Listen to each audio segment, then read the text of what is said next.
Buenas noches, mi nombre es Yotlava Garófalo y hoy voy a presentar aprendizaje automático no supervisado para la clase de aprendizaje automático. En primer lugar, ¿qué es el aprendizaje automático? Bueno, el aprendizaje automático no supervisado es una rama de, valga la redundancia, del aprendizaje automático, donde ¿qué se va a hacer? El modelo con el que vamos a trabajar va a trabajar con datos no etiquetados, es decir, que las instancias que se van a clasificar, pero sin tener etiquetas designadas como pasa en el aprendizaje supervisado, ¿ok? Entonces, lo que va a pasar es que el programa va a intentar aprender la estructura de los datos sin esperar una respuesta correcta o una etiqueta o una clasificación que le permita saber al algoritmo si está haciendo bien la clasificación que lleva a cabo, ¿ok? Ahora, ¿cuál es la importancia del aprendizaje no supervisado en la ciencia de datos? Bueno, es, en primer lugar, que nos va a permitir entender la estructura de datos complejos para aplicar en diferentes modelos, ayudarnos a identificar patrones que generalmente se le escapan a los expertos y a identificar nuevas tendencias. Otra ventaja, otra importancia es la segmentación, es decir, que nos permite agrupar individuos o ítems, perdón, con características similares de una forma automática y dependiendo del algoritmo que uses, rápido. Ahora, también nos va a ayudar a reducir ruidos, ya que esta técnica, perdón, ya que el aprendizaje no supervisado, al generar clústeres, agrupa a las diferentes personas o los diferentes individuos en grupos, que claro, cuando se pueden ver outliers, evidentemente estos no caen dentro de ningún grupo y así se los puede identificar con mayor facilidad. Ahora, vamos a ver dos algoritmos que corresponden a aprendizaje no supervisado, K-means y jerárquico, ¿ya? En primera instancia, K-means va a ser un algoritmo de partición, es decir, un algoritmo que divide un conjunto de datos en K grupos que los conocemos como clústeres, que son distintos con el fin de identificar patrones en nuestra data. Ahora, ¿cómo funciona? En primer lugar, se eligen cómputos aleatorios a los cuales los vamos a llamar centroides, ¿ok? A cada dato, como se puede ver, a cada dato se lo va a designar a un centroide específico. Digamos, hipotéticamente, el centroide de este clúster verde va a estar aquí, ¿ya? Luego, los centroides se van a actualizar calculando el promedio de los puntos asignados. Esto es algo muy importante en K-means. Y por último, esto se va a repetir n veces hasta que los centroides dejen de cambiar o no generen cambios significativos.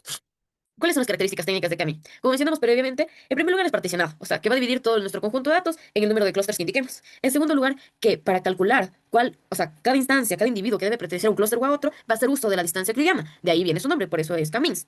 ¿Ok? Ahora, el algoritmo va a asignar los puntos de centroide más cercanos basándose en la distancia que le provea la fórmula de la distancia euclidiana. Por último, como se mencionó previamente, está basada en centroides, es decir, en centros geométricos del clúster que nos van a orientar en cómo va a estar formado nuestro clúster y también nos va a permitir ver qué tan bien distribuido está. Esto según la cohesión. Ahora, ¿cuáles son las aplicaciones reales de Camis? En el mundo real se pueden usar en muchísimas cosas. Por ejemplo, en marketing, en el sector empresarial se lo puede usar para hacer segmentación de clientes. Lo que hacemos es agrupar a diferentes personas por hábitos de gasto, por diferentes variables sociodemográficas, para identificar a quiénes dirigir qué productos en las campañas de marketing. También nos puede ayudar a ver la comprensión de imágenes, porque si reducimos la cantidad de colores en una imagen agrupando con píxeles, con colores similares, vamos a, como usted se puede apreciar en la imagen, vamos a ver diferentes resultados de la misma imagen, solamente que según el nivel de detalle que le pongamos, va a tener una visualización distinta. Y por último, en geomarketing, esto nos va a permitir designar dónde podemos colocar almacenes o tiendas según cuál sea la ubicación más óptima, en cómo estén distribuidos o concentrados los clientes geográficamente. Ahora, ¿cuáles son las limitaciones y desventajas? Tiene varias limitaciones, en realidad, no solo estas tres. Pero bueno, por temas de tiempo se mencionarán solo tres. En primer lugar, la selección de K. El usuario, o sea, nosotros los que construimos los modelos, especificamos el número de K y si es que eliges mal, puede generar que los grupos estén mal clasificados, como se ve en la segunda imagen. Ahora, es muy sensible a outliers, ¿ok? Un solo punto que esté alejado puede arrastrar a un grupo, ¿ok? Y puede desplazarse entre de ese grupo y va a dañar nuestra precisión. Por ejemplo, aquí se puede ver, bueno, aquí no hay ausencia de outliers, pero como se puede ver, no están bien distribuidos los grupos como deberían estar y como se puede visualizar en la primera imagen. Y por último, la forma de los clústeres. Temings está diseñado para identificar grupos que tienen similar densidad y que tienden a ser esféricos. Es decir, que si tu data no se agrupa de forma esférica, digamos, en líneas, anillos, etcétera, esa se va a ver mal y Camins no te lo va a permitir clasificar bien.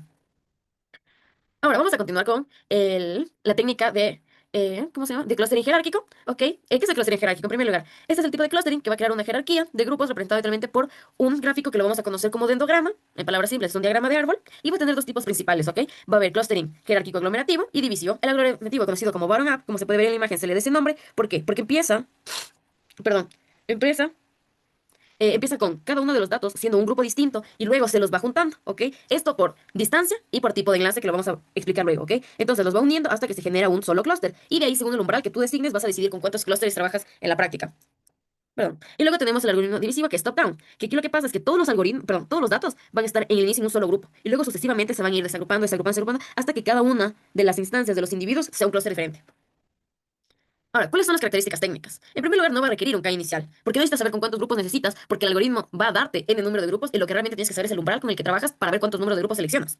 En segundo lugar, siempre se va a ver caracterizado por un dendrograma, que es la herramienta que nos va a permitir ver el número de grupos generados y cómo se generaron. Por último, existe un criterio muy importante, que es el criterio del enlace, que nos va a ayudar a definir cómo se mide la distancia entre los grupos, ¿ok? Eso va a usar el criterio del enlace y también un tipo de distancia, puede ser, no sé, euclidiana, Manhattan, Mahalanobis, según lo que tú necesites, para determinar en cómo se van a generar ya sea, bueno, las agrupaciones que se van a ir dando, ¿no? Entonces existen tres tipos de enlaces más comunes. El simple, que es la distancia entre los puntos más cercanos, que se puede ver aquí. El segundo, que es el completo, que es la distancia entre los puntos más lejanos, como se puede ver aquí. Y por último, el promedio, que toma la distancia media entre todos los puntos. Y ya. El último también es el centroide y también existe el método de Word, pero esos son menos usados.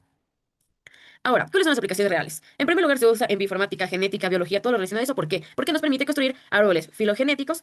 Como usted se puede dar cuenta, un árbol filogenético es muy parecido a un dendrograma. Estos tienen diversos usos en estos campos para mostrar la evolución y parentesco de diferentes especies o incluso secuencias de ADN. En la investigación de mercado, como se puede ver en esta imagen, nos permite identificar nichos y subnichos de consumidores para entender cómo se dividen los mercados grandes. Y también en ecología nos permiten clasificar ecosistemas, como se puede ver en esta imagen de aquí, o comunidades de plantas basadas en la presencia de múltiples especies comunes. Ahora, ¿cuáles son las limitaciones y desventajas? La primera limitación es que existe una alta complejidad computacional, porque suele tener una complejidad, bueno, porque tiene una complejidad exponencial, lo cual es una gran desventaja frente a Camins, que tiene una complejidad de tipo lineal. En segundo lugar, es que una vez que tu algoritmo se ha fusionado, ¿ok? O ya ha dividido, tú no lo puedes deshacer en un paso posterior. Por último, tenemos la sensibilidad del ruido, que dependiendo del tipo de enlace que se use, generalmente con el enlace simple, el algoritmo tiende a unir grupos que deberían estar separados porque los outliers sirven como puente para unir. Por último, tenemos las conclusiones del trabajo. Respecto a los alcances de cada algoritmo, Camins es una herramienta de referencia para la escalabilidad. Ahora, tiene una capacidad para procesar millones de registros de forma eficiente, lo cual lo hace muy útil para Big Data y analítica en tiempo real. Pero como vimos previamente, si es que nuestros datos no están distribuidos de forma esférica, disculpe, y tiene la misma densidad, no va a ser útil. En segundo lugar, vemos que jerárquico tiene un alcance mayor a nivel exploratorio, ya que no requiere un número de grupos predefinido, como si lo tiene Camins y te lleva a calcular cosas como el método del codo o el método de silueta para determinar con cuántos K trabajar. Este te va a permitir escribir la estructura natural de las jerarquías ocultas en los datos y ver cuál cada número de clústeres es mucho mejor. Por último, una conclusión general, el aprendizaje no supervisado no busca una verdad absoluta, porque no busca un grupo definitorio ni unas etiquetas fijas que seguir como si se dan en el aprendizaje supervisado. Lo que va a buscar es realmente descifrar patrones que estaban ocultos y proporcionar estructuras que nosotros podemos interpretar de datos que a veces ni siquiera sabíamos cómo sacrificar. Ahora, como decíamos previamente, Camins nos da mucha rapidez y segmentaciones claras en datos que son esféricos, en datos que tienden a tener distribuciones esféricas, mientras que el método jerárquico nos va a dar un mayor detalle y una gran apreciación visual gracias a la existencia del dendrograma. Muchas gracias por su atención y espero que le haya gustado el video.